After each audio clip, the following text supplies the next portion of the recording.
Good morning, friends. Nice to have a little harp music in the morning, huh? Does that settle your soul? We're going to sing this morning for our morning song, hymn number 121 out of the Gray Hymnal, We'll Build a Land. And the lyrics will be projected on the screen, and if you're joining us online, the lyrics will be posted in the chat. There's many hymns that are written, not initially conceived to be sung with a piano or an organ. And then when they get written into a hymn book, they look different than what they intended to be. And this is one of those hymns that Carolyn McDade wrote this hymn to be sung with a guitar, strumming. Then you look at it on the page, and it looks like Onward Christian Soldiers. And it's 2 pages, so much. So we'll just try to imagine we're around the church campfire this morning, and we're singing, and I'll try to make the piano not take us to Onward Christian Soldiers. I invite you to rise. And let's sing and enjoy this.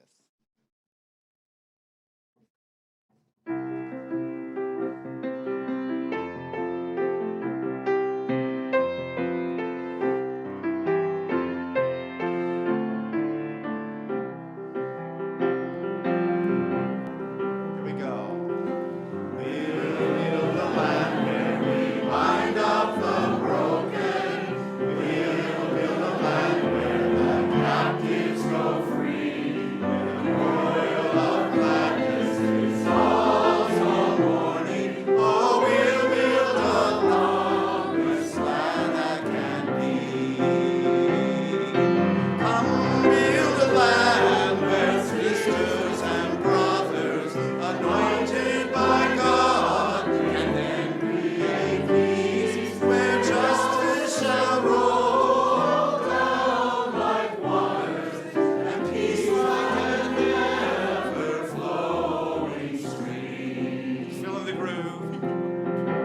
Here we go, second verse.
Have a seat.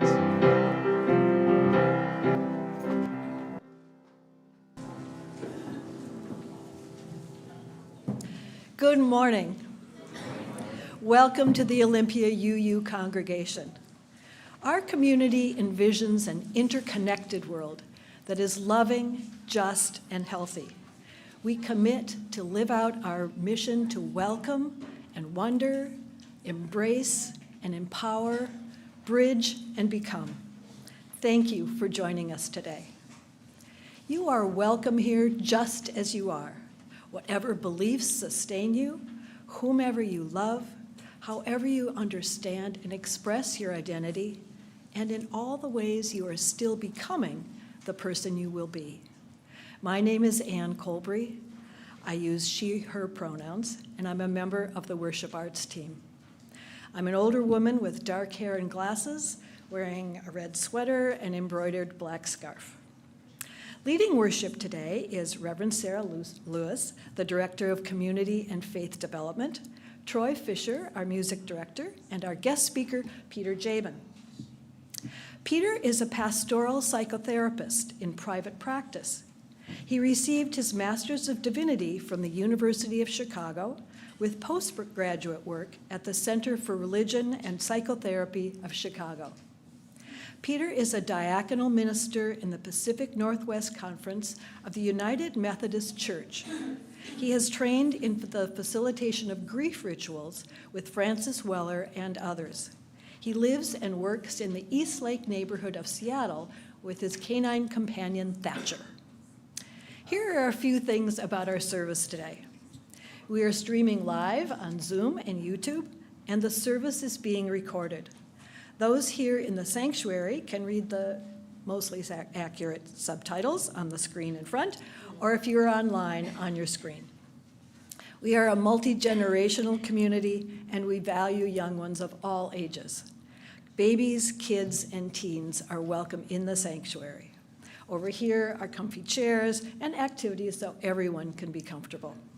There's also nursery care and a story program just down the hall. We'd like to thank everyone who helped make worship happen this morning. Thanks to everyone who contributed in so many ways. After the service, everyone will have the chance to discuss reflection questions offered by Peter. If you're online, please join a virtual chat by staying on into a breakout room. And for those in the sanctuary, please stay for coffee and conversation in the Commons.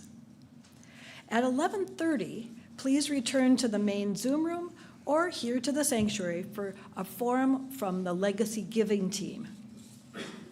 And this afternoon, from 1 to 4, you are invited to join Peter's workshop entitled Earth Grief, Making Space for a Heartful Response. This is an opportunity to share our feelings about the emergent climate polycrisis in a safe and supportive place. There's no cost to attend, and drop-ins are welcome. Mark your calendar. It's almost time for our much-loved Books, Brownies, and Beans book sale. As a community of readers, many of us know the delight in both culling our personal collections to make room for new finds and soliciting donations from friends and colleagues. At the moment, donations are down a bit compared to past years, so now's the time to gather books of every genre. Bring your donations here to OUUC by October 15th. And please spread the news about the sale so the church is full of books and shoppers on both October 25th and 26th. Next Saturday, October 5th, singer-songwriter Roy Zimmerman returns to OUUC to perform a concert at 7:30. Save the date and be here to sing and laugh with Roy. There's always so much happening here at OUUC. Please check out the Tuesday electronic update and the website for the most current information.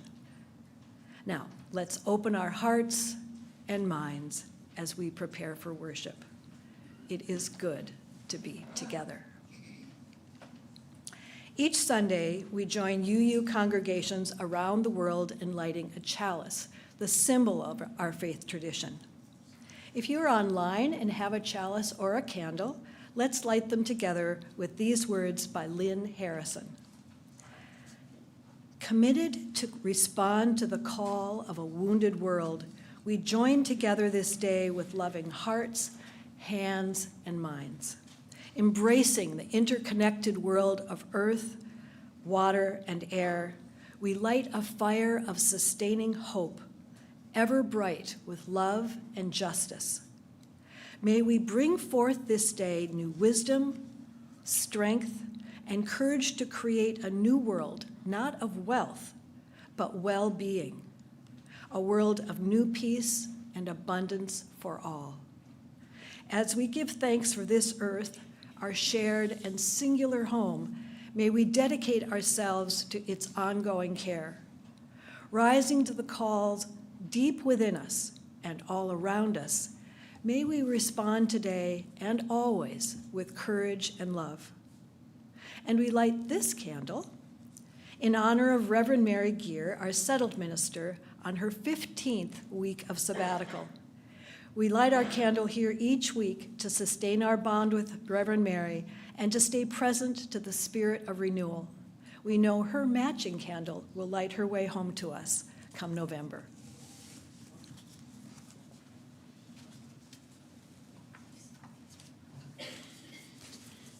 Good morning. I'm Peter Jabin, and my pronouns are he and him. I am a middle-aged man of Slavic, Welsh, and Celtic descent with dark hair, glasses, a hint of a beard, best I can do, wearing an autumnal orange shirt and a multicolored Guatemalan stole, and lots of rings, which I love. Please join me in a responsive reading of the opening words, which are penned by a liturgical team called The Many out of the BTS Center in Maine.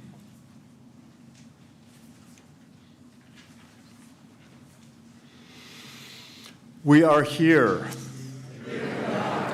on this planet at this moment, praying together, breathing together here. And God says, this is good. This is supremely good. We are here. Here we are. We humans, not just on earth, but of earth,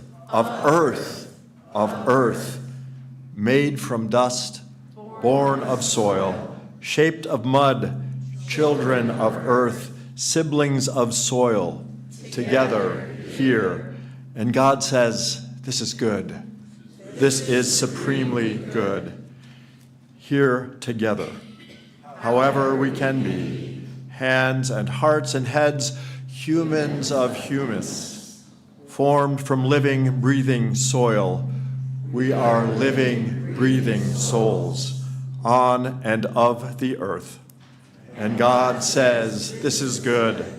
This is supremely good. Come, let us worship together. And let's sing together again. David Glasgow's Here Together. I invite you to rise in body and or spirit, and the lyrics will be projected up on the screen.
Morning. So the story that I have for you today has been told in many, many ways. This particular version is one of my favorites. Long, long, long ago, when the world was new, so new that there was still like a sheen of newness on it, the gods looked down and realized that they had made a mistake. Why, the gods themselves were incredibly diverse. There were tall gods, short gods, wide gods, dark gods, light gods, male, female, a bit of both. But somehow, when they had made humans, they had made them all the same, and it was incredibly boring. How could they make a mistake like that? And so the gods set out to fix it. They all got together to model the first different human. This one they modeled after the goddess Aphrodite. They wanted to make her beautiful, lovely, kind, sweet, good. They all had ideas. They all worked together. And in the end, they said, yes, she is lovely. And they named her Pandora. And they also decided that Pandora had an important job to do. Pandora would hold on to and guard all of the evils and bad things that might come to pass on Earth with the humans. And so they stuffed all of these things into an urn. They put in greed, jealousy, fear, hatred. And then they gave this to Pandora and said, take care of this urn, don't open it. And sent her off to live her life. Well, Pandora went to live with all the other humans and got busy living life, as one does, and pretty much forgot about that urn in the corner of her house. Until one day the urn was opened. Now, some say that Pandora opened it because she was curious. And others say that it was opened by accident. And still others say that humans were tricked into opening the urn as a punishment. It doesn't really matter. The urn was opened. And out came all the things. And out came fear, and out came greed, and out came jealousy, and they flew all around the world. And Pandora tried to grab them and stop them as they came, but there was no hope, or so it seemed. As Pandora sat there in front of the urn, she heard a little tinkling. There was still something in there.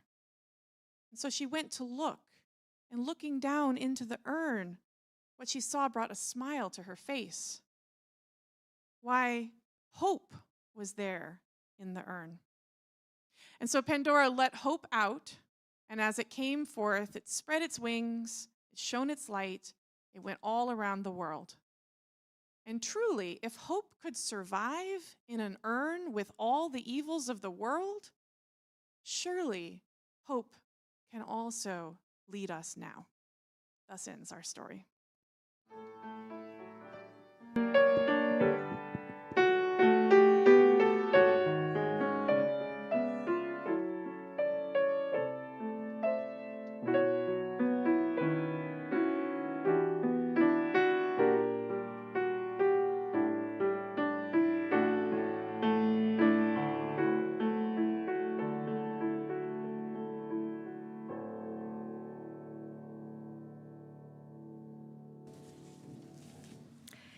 Each Sunday, we engage in the two spiritual practices of generosity and gratitude by joining together in service to our community and to something greater than ourselves. We each have the power to share, and when we combine our gifts to create an offering together, we are able to do more than any of us can alone. We also express gratitude for the gifts that life has given us, for the network of relationships in which we live, and for the presence of this community. If you are new to OUUC, welcome. You are our guest. But if you are moved to participate in today's offering, whatever you share will be most gratefully received. This offering does two things. It helps support the ongoing work of our congregation, which is also supported by our regular pledges. It also supports a local organization that serves our community in harmony with our Unitarian Universalist values. The Share the Plate organization for both September and October is All Kids Win. Here's a short video about their impactful work. Hello, Olympia UU congregation. My name is Scott Robinson, and I'm a board member at All Kids Win. Thank you for selecting us to be a recipient of the September-October Share of the Plate. We are honored and very grateful. All Kids Win is a small, all-volunteer-run nonprofit organization. At All Kids Win, we envision a community in which hunger never gets in the way of student success. We strive to make this a reality by providing weekend food bags filled with non-perishable food items to students in our county. Currently, we are serving middle and high school students in North Thurston, Olympia, and Tumwater, and K-12 students in Tenino, Rainier, Yelm, and Rochester. So how does this all work? All Kids Win has a volunteer board that oversees all operations and fundraising. We communicate closely with school guidance counselors who identify students in need of weekend food. These are often students that receive free and reduced breakfast and lunch at school, but may struggle to secure food during the weekend. We have a group of volunteers that pick up pallets of food and delivers them to our facility in Lacey, and organizations such as service clubs and local businesses gather for bagging parties in which the bags are filled with food. Once bags are filled, a separate set of volunteers picks them up and delivers them to the school guidance counselors for distribution. This process repeats itself throughout the school year and even into the summer on a smaller scale. This all began in 2006 and has grown throughout the years. Pre-COVID, we were delivering about 550 bags a week. This past school year, we served 1,100 kids per week, and we anticipate serving a similar number this upcoming year. The cost of each bag of food is $10, and any donation we receive will go 100% to purchase food to fill these bags. Again, by providing this weekend food, we hope that these students have one less thing to worry about, can concentrate on improving their situation, or just be kids. Again, I want to thank you for selecting All Kids Win for a share of the plate. If you'd like to learn more about our organization, or perhaps you'd like to volunteer, visit our website at allkidswin.org. Thank you. May the offering now be generously given, as it will be gratefully received.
Thank you, choir.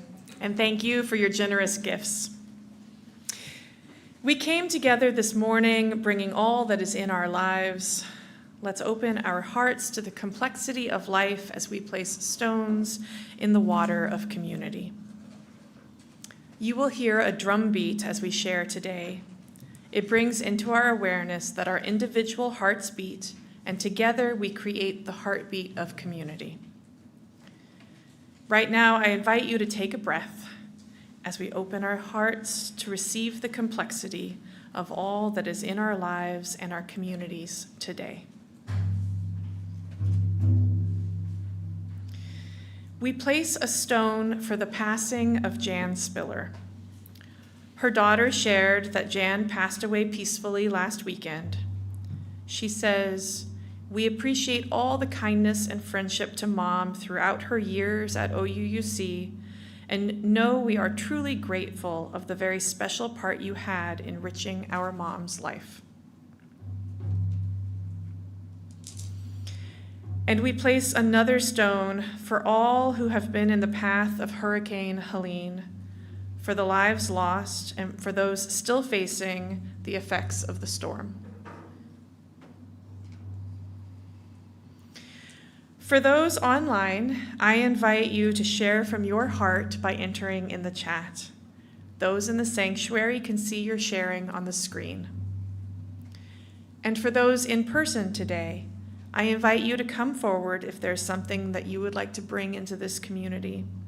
You may place a stone in the water as you hold your sharing in your heart. Please come up through the side aisle and return by the center aisle. Let us hear the heartbeat of our community and reach out our hearts in love and care to all those who share.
We place a stone in the water for all that has been shared online, shared from the heart.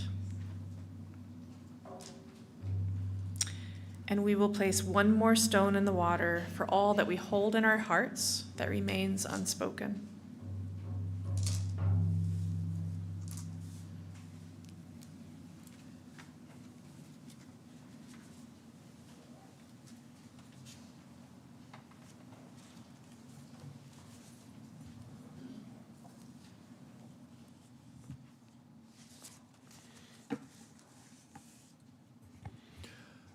I invite you now to still your minds and quiet your hearts, to be aware of the unconditional love and support of the earth rising up beneath you and the vigilance of the day-blind stars above as we breathe here in between. Please be grounded in whatever way is comfortable for you as we enter into a time of prayer and meditation. And I share Invocation by Everett Hoagland.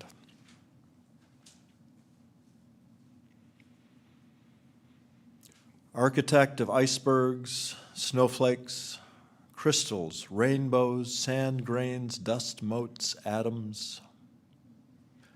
Mason, whose tools are glaciers, rain, rivers, ocean. Chemist who made blood of seawater, bone of minerals in stone, milk of love. Whatever you are, I know this, spinner, you are everywhere. In all the ever-changing above, whirling around us, yes, in the loose strands, in the rough weave of the common cloth threaded with our DNA, on hubbed, spoked, spinning wheel that is this world, solar system, galaxy, universe. Help us to see ourselves in all creation, and all creation in ourselves in one another. Remind those of us who like connections made with similes, metaphors, symbols, all of us are, everything is already connected. Remind us, as oceans go, so go we. As the air goes, so go we. As other life forms on earth go, so go we. As our planet goes, so go we. Great poet who inspired in the beginning was the word, edit our thought so our ethics are our politics, and our actions the afterlives of our words. Let us hold a moment of silence together.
carry this all alone. No, you do not carry this all alone. This is way too big for you to carry this on your own. So you do not carry this all alone. You do not carry this all alone. No, you do not carry this all alone. This is way too big for you to carry this on your own. So you do not carry this all alone. You do not carry this all alone. No, you do not carry this all alone. This is way too big for you to carry this on your own. So you do not carry this all alone. You do not carry this all alone. No, you do not carry this all alone.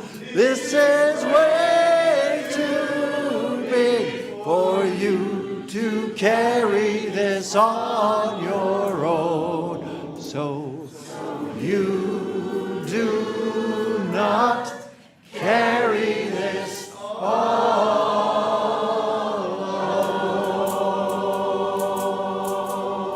alone. Ashe. That is a song caught by song catcher Alexandra Blakely, who goes by Ale, who is writing the soundtrack for grief rituals in the Puget Sound area in the Salish Sea, I should say, in the area of the Salish Sea.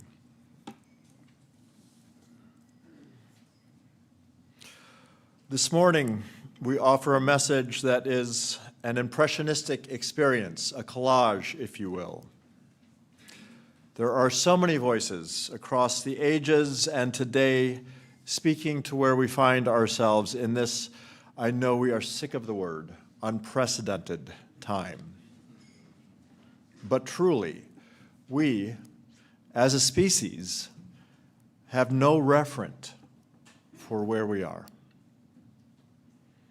We must slow down and listen. From Bayo Akamelufe, times are urgent. We must slow down and listen.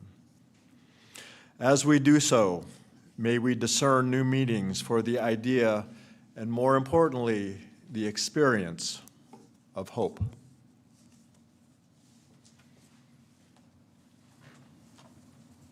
Psalm 98, verses 4 through 9. Shout for joy to the Lord, all the earth. Burst into jubilant song with music. Make music to the Lord with the harp and the sound of singing. With trumpets and the blast of the ram's horn, shout for joy before the Lord. Let the sea resound and everything in it, the world and all who live in it. Let the rivers clap their hands. Let the mountains sing together for joy. Let them sing before the Lord, for God comes to judge the earth. God will judge the world in righteousness and the peoples with equity.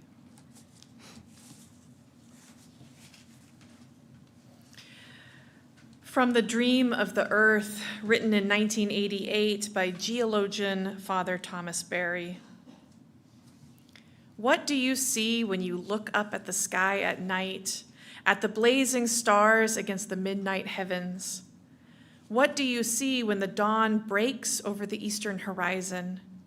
What are your thoughts in the autumn when the leaves turn brown and are blown away? Or when you look out over the ocean in the evening, what do you see? Many earlier peoples saw in these natural phenomena a world beyond ephemeral appearance, an abiding world, a world imaged forth in the wonders of the sun and clouds by day and the stars and planets by night, a world that enfolded the human in some profound manner. This other world was guardian, teacher, healer, the source from which humans were born, nourished, protected, guided, and the destiny to which we returned. We have lost our connection to this other, deeper reality of things. Consequently, we now find ourselves on a devastated continent where nothing is holy, nothing is sacred. We no longer have a world of inherent value, no world of wonder, no untouched, unspoiled, unused world. We think we have understood everything, but we have not. We have used everything. The ecological age fosters the deep awareness of the sacred presence within each reality of the universe. There is an awe and reverence due to the stars in the heavens, the sun, and all heavenly bodies, to the seas and the continents, to all living forms of trees and flowers, to the myriad expressions of life in the sea, to the animals of the forest and the birds of the air. To wantonly destroy a living species is to silence forever a divine voice. To preserve the sacred world of our origins from destruction, our great need is for renewal of the entire Western religious spiritual tradition.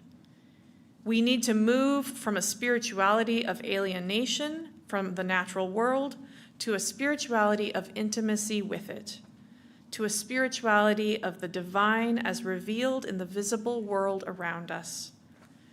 From a spirituality concerned with justice simply to humans, to a justice that includes the larger earth community.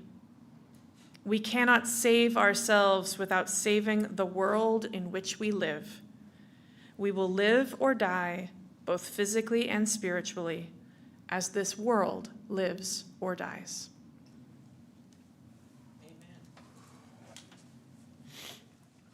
Amen.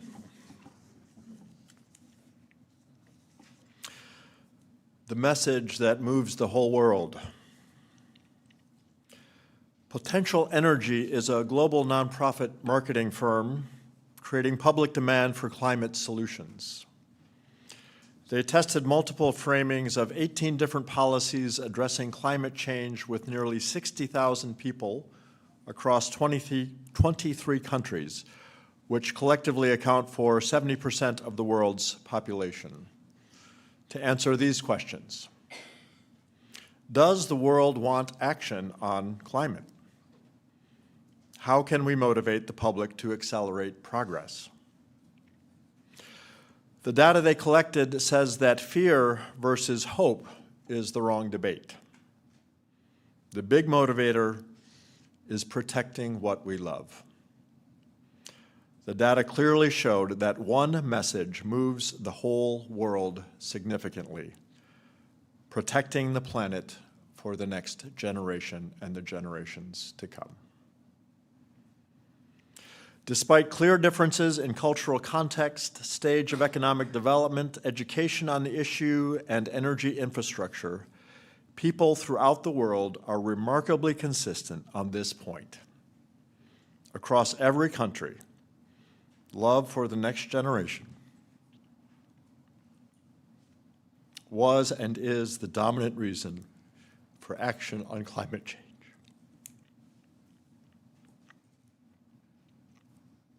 It's worth noting here that although compromising 25% of historical carbon emissions and 25% of the world's GDP, U.S. citizen support for the 18 climate policies tested is the lowest among all countries measured.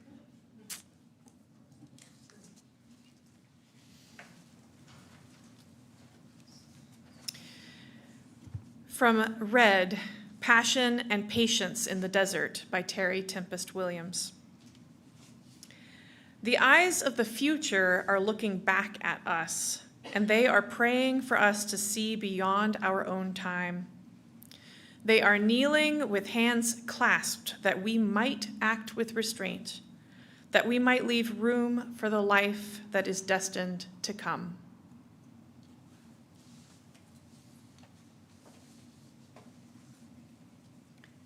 From Disturbing the Peace by Václav Havel. Hope is not prognostication. It is an orientation of the spirit, an orientation of the heart.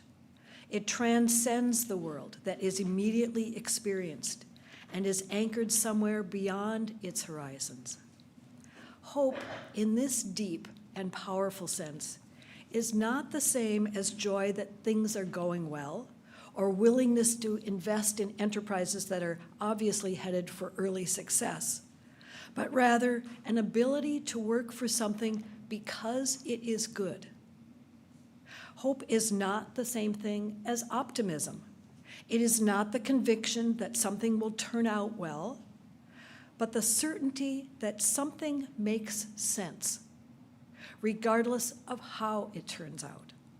In short, I think that the deepest and most important form of hope, the only one that can keep us above water and urge us to do good works, and the only source of the breathtaking dimension of the human spirit and its efforts, is something we get, as it were, from elsewhere.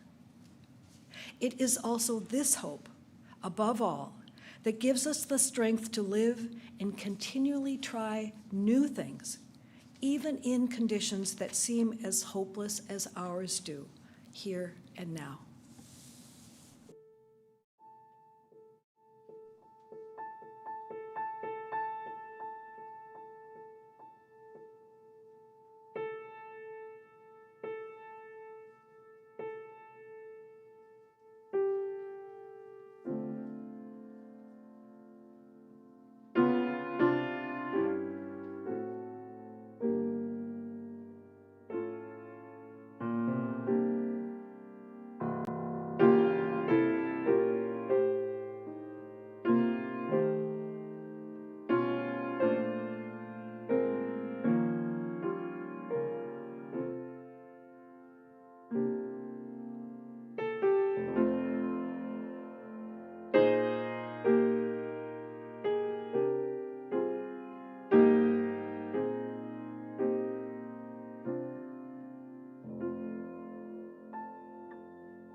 I'd like to offer here three terms that help us understand the situation in which we currently find ourselves: climate crisis, polycrisis, and metacrisis.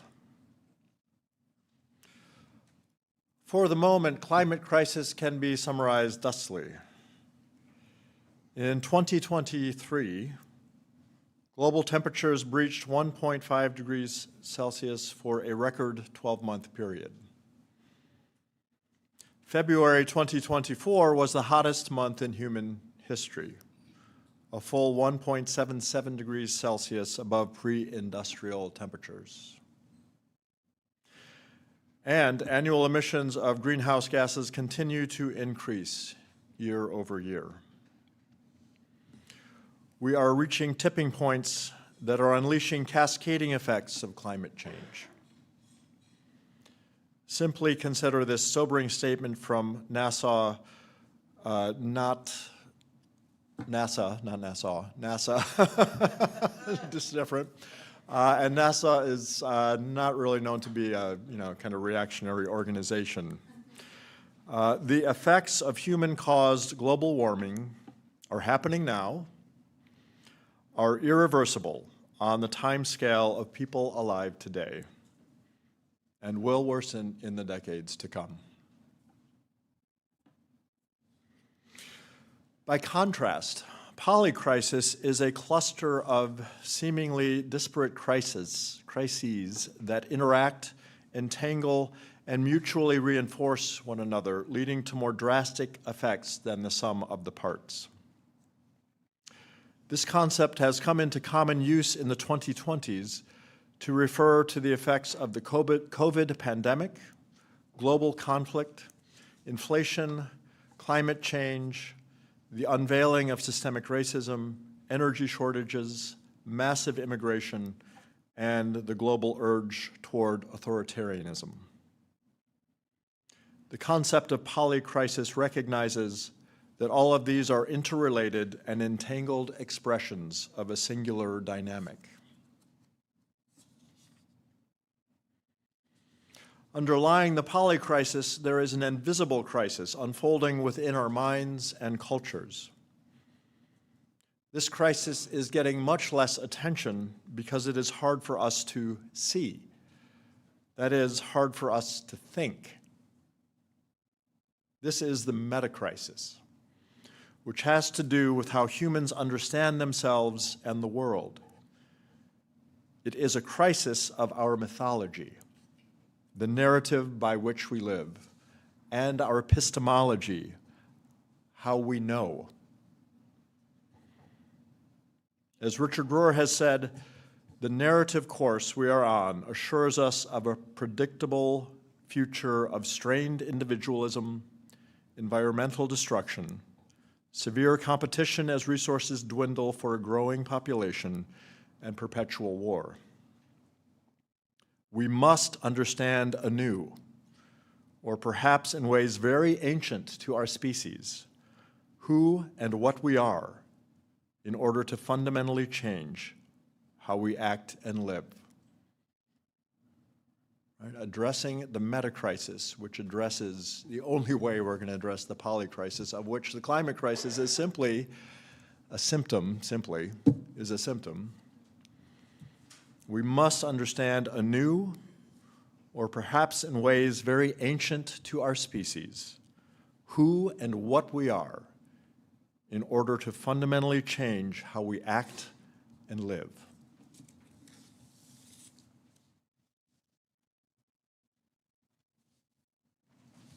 From Active Hope by Joanna Macy.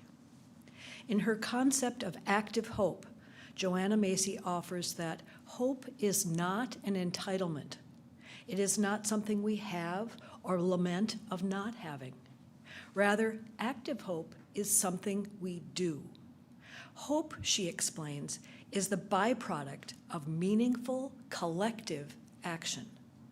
Hope, she explains, is the byproduct of meaningful collective action.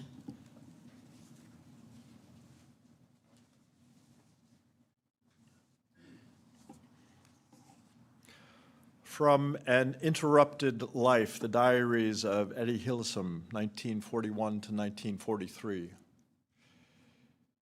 Eddie Hillesum was a young Jewish woman who lived in Nazi Germany and died in one of the concentration camps.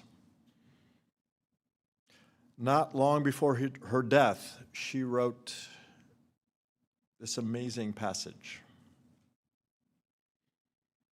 Something has crystallized. I have looked our destruction, our miserable end, which has already begun in so many small ways in our daily life, straight in the eye, and accepted it into my life. And my love of life has not been diminished.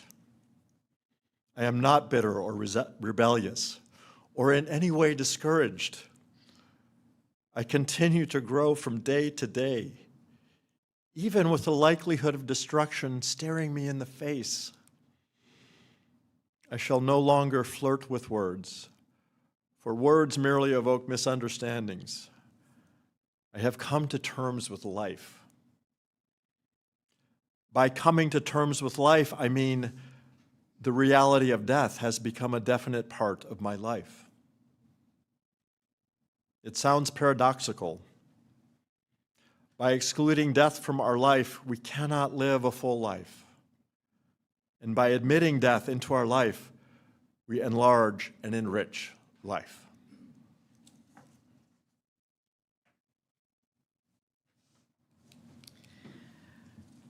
A Prayer by M.J. Kaiser of Infleshed.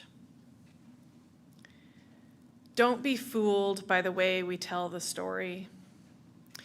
Resurrection is rarely a swift occurrence. Just look to forest floors or the pages of history and find the pace of sacred things. Trust the hidden work of God, quietly moving beneath the fractured and fissured surface, tending and holding, pruning and clarifying, undoing and recreating. It is all still quiet. Take heart and remain. There is so much courage in hope that resists timelines compressed by technology and profit.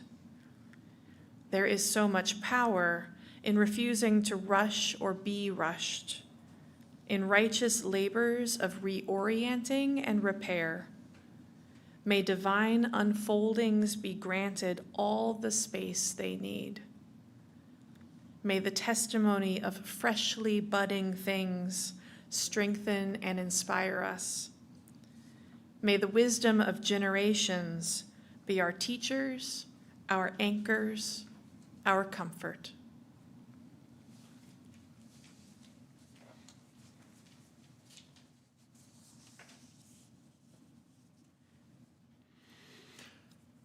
And finally, from one of my teachers, Francis Weller, an excerpt from his preface to Dwayne Elgin's Choosing Earth. And I'll just insert here that if we are to know anything of hope, we must grieve. It is a rhythm, like inhaling and exhaling, the beating of the heart. If we do not grieve, we can't touch hope, whatever that means. So Francis, from the preface of Choosing Earth by Dwayne Elgin. It is a privilege to be alive in this moment of our collective story. We are the ones straddling this threshold time. We are the ones who can choose to participate in the repair of the earth and in the creation of a living planetary culture. We are the ones alive at a moment of immense possibility when we can restore a sacred covenant with the animate world. We are the ones who can respond to these circumstances and participate in imagining the shape of a new earth. Every human being alive will experience the rough initiation of these times. No one will be exempt from the effects of the deteriorating climate or the stresses and strains that will befall our economic, political, and social lives. Initiation is not optional. The lingering question is, will we choose to participate in this process of initiation? The hallmarks of this new sense of self that emerges will reveal people more attuned to responsibilities than rights, more aware of multiple entanglements than entitlements. The need is clear. We must cultivate a robust collective of adults whose primary fealty is to the life-giving world upon which we depend. We must be able to feel our loyalties to watersheds, migratory pathways, marginalized communities, and the soul of the world. We must feel the bedrock of our aliveness and the reality of our wild and exuberant lives. Initiation tempers the soul, drawing out its hidden essence and calls forth the medicine we came to offer this stunning world. The only way out is through, and the only way through is together. This is a collective initiation. It is a good time to be alive, and it is time to wake up.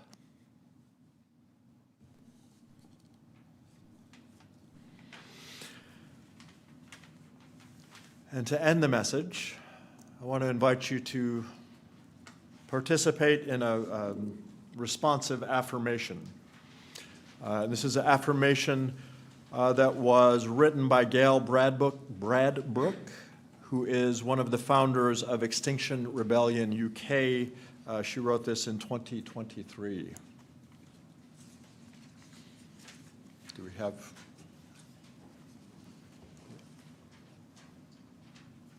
There we are.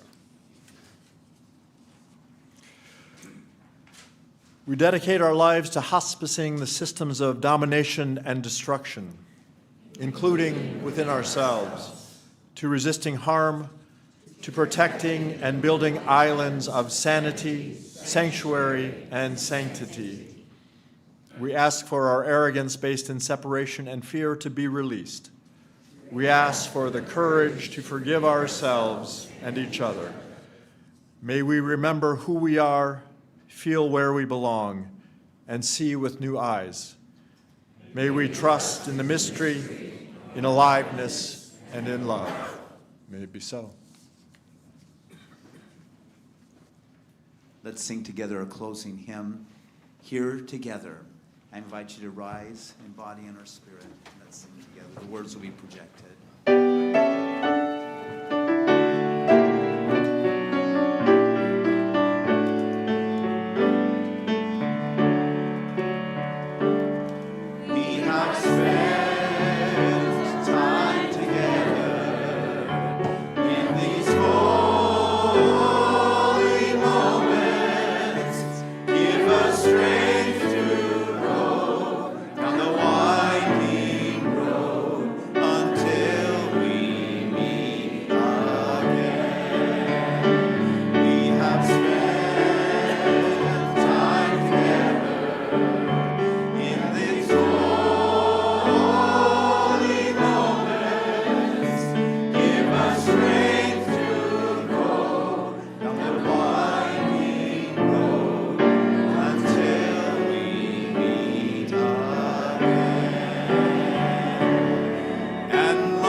If you are online and have a chalice or a candle, please join me as we extinguish our chalice as you receive this benediction. God calls us to protect the earth and all her children for the generations, both human and more than human, who will follow. This is our sacred duty. Let us act for love of them. May we go forth from here in active hope to serve the world, to serve the earth, to serve the future. Blessed be.